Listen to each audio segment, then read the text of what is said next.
प्रणाम. गारपीट जी झाली 17 तारखेला, ही गारपीट पहिल्यांदा झाली का? नाही. 1970 ला गारपीट झाली, 1980 ला गारपीट झाली, 1990 ला गारपीट झाली. पण सगळ्यात जीवघेणी गारपीट जी झाली ती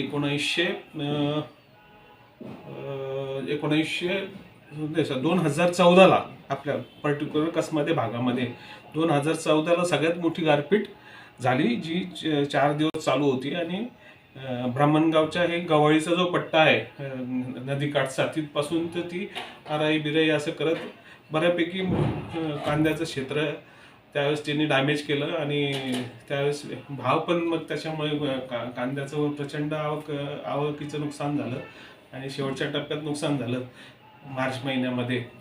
त्याच्यामुळे भावपातळी त्यावेळेस वाढली होती. आता ही 2 दिवसापासून गारपीट झाली 2026च्या आजच्या वर्षात. त्याच्यानंतर ही 14ला, 16ला, 15ला, 20, 23, 25 ही सातत्याने गारपीट होते. ग्लोबल हा जो मार्च महिना असतो यावेळेस महाराष्ट्रासकट दक्षिण भारतातलं संपूर्ण टेम्परेचर वाढत जातं. आणि दक्षिण भारतातला वाढलेलं टेम्परेचर आणि इकडून बंगालच्या उपसागरातून वाढलेलं टेम्परेचर हे दोन हवेचे झोत मध्य भारताकडे येतात. आणि त्याच वेळेस वरून हिमालयाकडून जे थंड वारे येतात वेस्टर्न डिस्टर्बन्सचे, त्या वाऱ्यांचा संयोग होऊन तर 12 ते 14 एवढा किलोमीटरचे मोठमोठे ढग तयार होतात. आणि त्याच्यामध्ये जर कॉन्सन्ट्रेशन झालं की त्याच्यामुळे गारपीट होते किंवा अवकाळी पाऊस पडतो. पण म्हणून आपल्याला ते दिसतात. 2014ला चांगली मोसंबी इतके मोठमोठ्या गारा पडल्या होत्या. या काल परवाच्या पावसात एवढ्या मोठ्याने गारा पडल्या. पण गारपिटीमुळे डाळिंबाचं नुकसान झालं, कांद्याचं नुकसान झालं, द्राक्षाचे मणी गळून पडले, हरभऱ्याचं नुकसान झालं. आणि नशिबाने ज्या भागात केळीचा पट्टा आहे जळगाव जिल्ह्यात, तिकडे काही ती गारपीट आणि अवकाळी झालेलं नाही.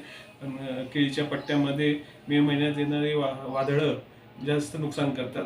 आणि मार्च महिन्यामधली ह्या ज्या गारपीटी सातत्याने होते याचं नुकसान जास्तीत जास्त नाशिक जिल्ह्याला होतं. आज 20 तारीख शुक्रवारचे बाजारभाव समोर आपल्याला दिसत आहेत. त्याचबरोबर बाकी चित्र दिसत आहेत. कांद्याचा भाव आज 1400 पर्यंत जरी वाढलेला असला तरी या गारपिटीचा आणि दिल्लीत पडलेल्या पावसाचाही त्याच्यावर परिणाम आहे. म्हणजे दिल्लीपासून तर जवळजवळ बऱ्यापैकी भारतभर पाऊस पडलेला आहे, त्याचे परिणाम झालेले असे. आणि आपल्या भागात ही मागची जी गारपीट झाली त्याचे डिटेल्स इथे तुम्हाला दिसतात. पॉज करून तुम्ही हे बघू शकतात कोणत्या कोणत्या वर्षी कशी कशी गारपीट झालेली आहे. धन्यवाद. आपला नम्र शैलेंद्र पाटील.